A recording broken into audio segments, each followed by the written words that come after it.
questions for Coach Fisher? To your right, please. Coach John Wilson with KBTX in College Station. Can you update the status of Vernon Jackson, please? Yeah, Vernon, we're going through the medical process with him right now, still doing evaluation, so we'll know further here coming up pretty soon. Coach right here, second row. Hi, Coach. Clint Schweitzer, Great American Sports Network in Kansas City. Can you just talk about your transition from the ACC to the SEC? You've got 1 year under your belt, some wonderful people down in College Station. Just how that met your expectations, being under the guise of the 12th man? Listen, College Station, Texas A&M, and 12, it doesn't get any better. And I say that not just because I'm coaching there. I've been in a lot of places. And being to the SEC, I cut my teeth in the SEC. I was at Auburn for 6 years, LSU for 7. We had some great success at both places. I knew what to expect in the league. But Texas A&M provides you all the things you have to have. They have tremendous support from the administration and all phases, from the chancellor to the president to their athletic director, everybody involved, and they do the things you have to do. And then the 12th man is just, it's second to none. We know they're like, all right, what do we need to be successful, and how do we need to do it? And it's a great relationship we have, and it's a very unique place, and I love being there. Coach right here on the front row. Coach, how far has Kellen Mond come since you first got him? Well, I think maybe you want to ask him that, but I think a long way as far as how he approaches the game and understanding how to play the position of quarterback, not from just an X and O standpoint. I mean, his knowledge of the game has been tremendous. The conversations we have and his ability to see blitzes and protections and how to attack coverages and all those things. But I think from a standpoint of how to be the quarterback and the leader of the organization, from a standpoint of how much time do you spend with guys off the field, how he sets and works with the young players, and understand the psychological disposition to be able to compete at a high level, the ups and downs of everything that goes on. And I mean, he's a blast to be around. And listen, nobody works any harder than Kellen does. He's a tremendous, he puts the time in the film room and in the weight room and the conditioning and throwing. I mean, he does everything he has to do to be great. And he's one of those guys, as he's having success, he deserves every inch of it. Right here in the second row in the middle. Yeah, Coach, after last year's 7 overtime game, how many overtimes do you think you could possibly go to in one game? That was pretty amazing.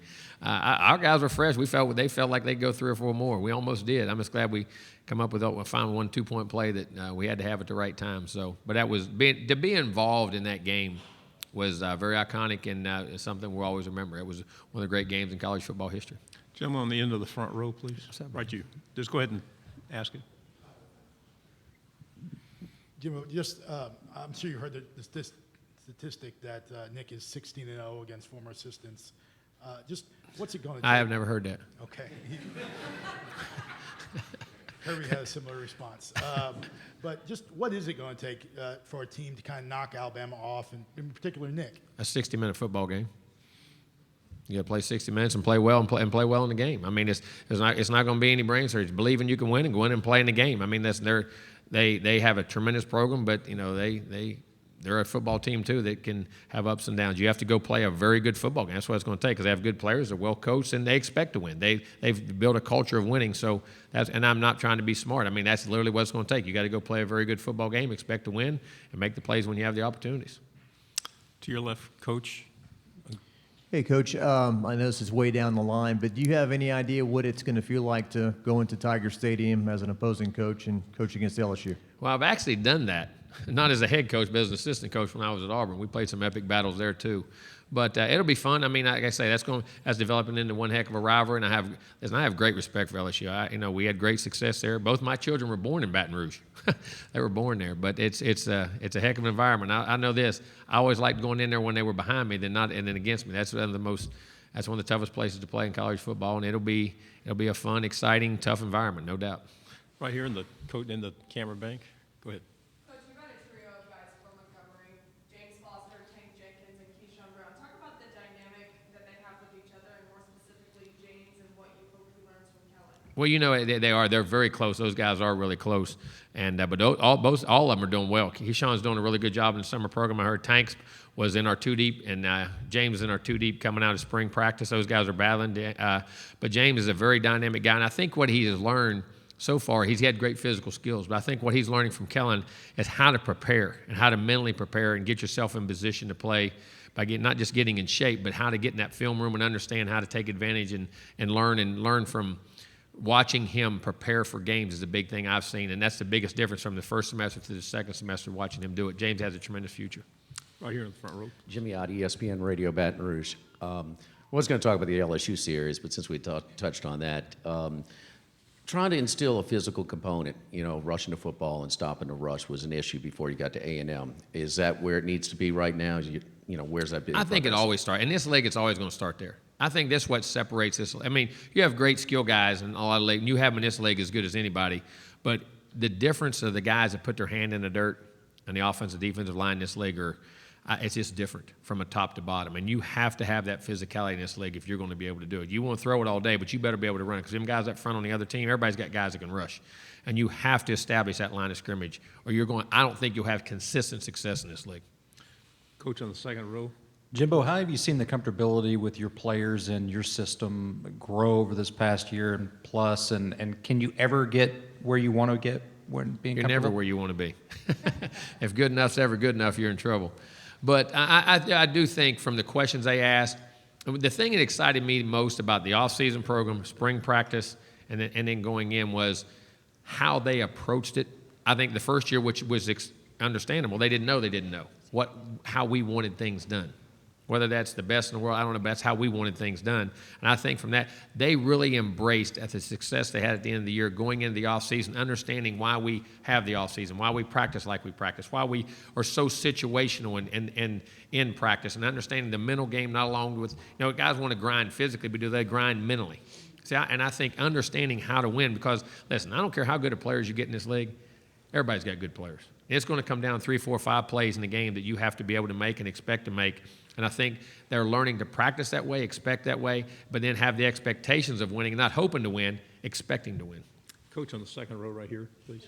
Hey, good. How are you? So Steve Shaw was talking about the changes, the criteria changes in target. Yes. Oh my gosh! I mean, take away being a reporter or a coach, but a fan. I know the fans are going to go crazy over this because you still have the player safety is at the forefront, but you now have criteria that has to be met.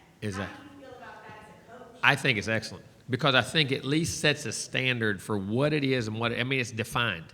And I think once you define something, then you can coach something. I think it's hard to be consistent on how you coach and how you do things if you don't know the rules. And the part about it I like is before it had to be that if it was, if there wasn't reasonable doubt it wasn't, that they called it. I think because the penalty is so extreme, when you're talking about making guys sit games out now for excessive penalties, which I totally agree with, if you make sure that they're actually doing it. I think the new rule change is outstanding in my opinion.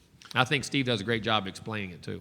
Coach on your left, the gentleman in the red shirt. Yes, sir. Back here, how do you feel about potentially facing Nick Starkel, and what kind of career do you think he can have at Arkansas? Listen, Nick, I have nothing but respect. I said this last year. We had 2 guys that I felt could have started. We happened to pick, Kellen won the nod and then played very well, but Nick is an outstanding player, has tremendous ability, has great arm talent. He's tough. He's mentally, he understands the game. He wants to be good. And he's a better person than he is a player, and I think he's one heck of a player. I have nothing but tremendous respect for Nick Starkel, and I wish you could keep him in there, but I understand, and it'd be tough. It's going to be very tough playing against because he's a heck of a player. Coach, second row of cameras up in the middle, please. Hey, Coach, right here. What improvements have you seen from linebacker Braden White, and how much do you think he'll contribute this upcoming season? Listen, he's the epitome of what you think of when you A&M. This guy, he has the word, I'm going to say basically as has to be. The word slow down or not be wide open is not on his agenda. And he's a brilliant player. He's very intellectually smart. He understands the game, very instinctive. And, I mean, he gives every ounce and soul of himself, mentally and physically, on, I'm not going to say, I mean, every practice, every workout, everything he does. And like I say, if everybody in our program works like Braden, we'll be tremendously successful. Gentleman here in the blue, third row. Yes, sir.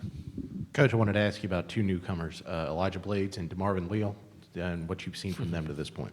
Well, Leal, we got to see him a little bit because he came early. Then he tweaked the knee, and he's fine. Now he's back going full speed, and he get to go through spring. But you saw tremendous athleticism. You saw a guy that's big, athletic, can run, jump.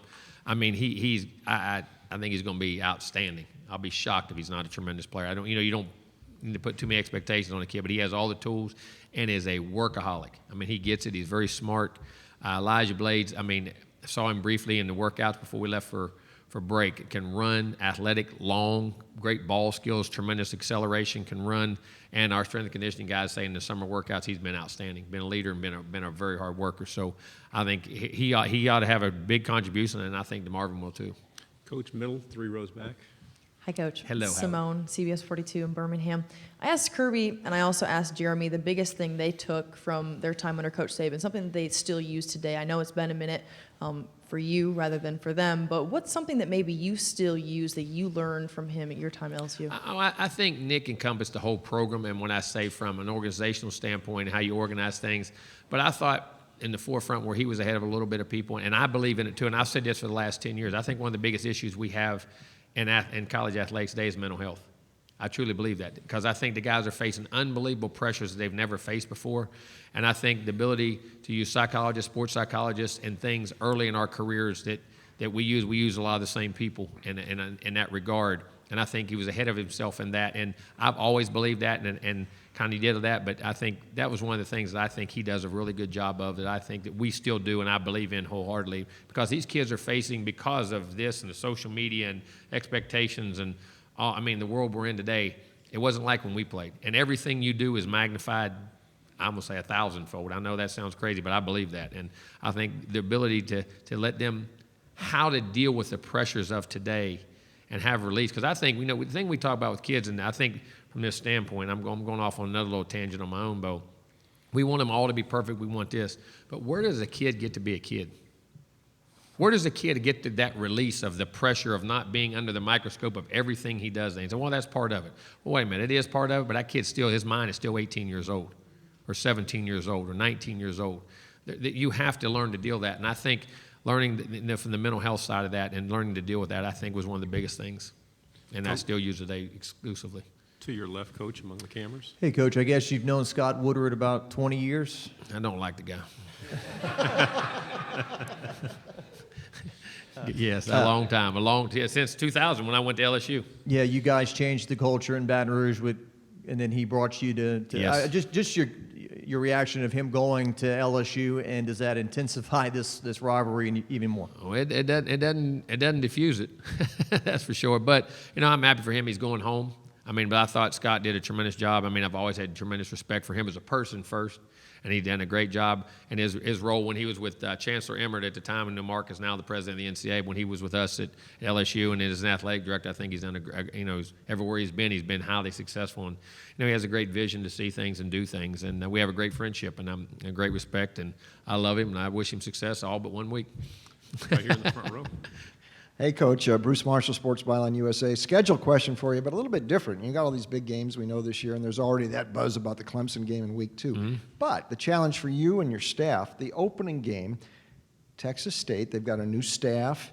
They're coming in there with nothing to lose. We've seen Sun Belt teams come and do there's dangerous. no doubt. Tell the preparation for your team for that first game with the big Clemson game. And what I think, when you get your program to where you want it and how the guys think, your opponent has no face. You have a faceless opponent. You say that. And I know it's tougher to say, but there's a point they believe that. And they got to understand how they got to build off each and every week. And I think that's where we're at in our process, in understanding that no matter who we play, there's a standard in which we have to hold them to in practice in the offseason. I think that comes from how we do things and how we make them practice. I think, listen, I believe this. Kids do what you let them get away with. And I think there's a standard in which you got to hold them to. And they say kids are different today. They're different unless you make them do it the old way. We're going to try to do that. Now, that's our challenge as coaches, and they have to buy into that. But if you want to be a great program and win, it doesn't matter who you play. It's how you play. And I think you have to build that, and that's part of our culture that we preach daily. And I think if you want to play well that second game, you have to play well the first game. And I think you build off of that, and that's our approach. But is it a challenge? Yes, because kids and any time think up and down. But Texas State can, anybody can beat you, and everybody has players across this country. Yeah, Coach, how have you seen Justin Bouquet emerge as a leader with all the losses in the front seven? And do you have any specific examples? Well, I think Bouquet, first of all, he kind of came out of nowhere last year. He played a little bit. No one realized how good he was. When we got there, we were in love with him, and they thought he played great. But not only that, I think the first thing it's making him have to play is the people around him. Trey Brown is an outstanding player. Jaden Peavy is playing his tail off inside. He's a big-time player, too. And I think if he knows if he even breathes wrong, somebody's going to pass him up. But I think he's understanding. And I in fact, I had talk today about, or you want to win the SEC, you want a national championship, you want to be a first, or you want to be in the Hall of Fame. There's a mentality of getting those guys who have that ability to look past just making it.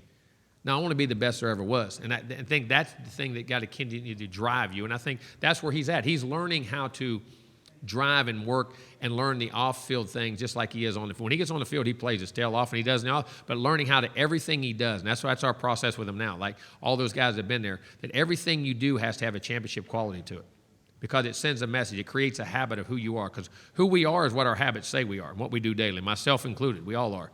We have this image of what we are. Well, look at what we do daily. That's who we really are because that's your habits and how you think. And I'm trying to get him to think like that, not think like a great player, think like a champion.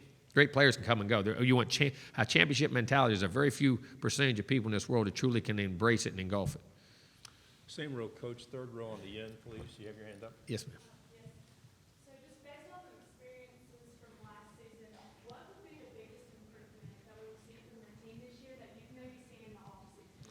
You know, I think, first of all, embracing the grind. I think they understand after the success we had at the end of the year, the little run we had of why we do the things we do, and that, you know, I'm not just going out there to put work in. I mean, because some guys, you can go out there and run and sweat, and you get your work in, but am I putting myself in that situation pretending like it's the end of the game and how I practice and how I play for a championship? I always said this is the greatest quote I've ever heard in my life. People asked Michael Jordan one time, what do you do different at the end of the game? His answer was, I don't.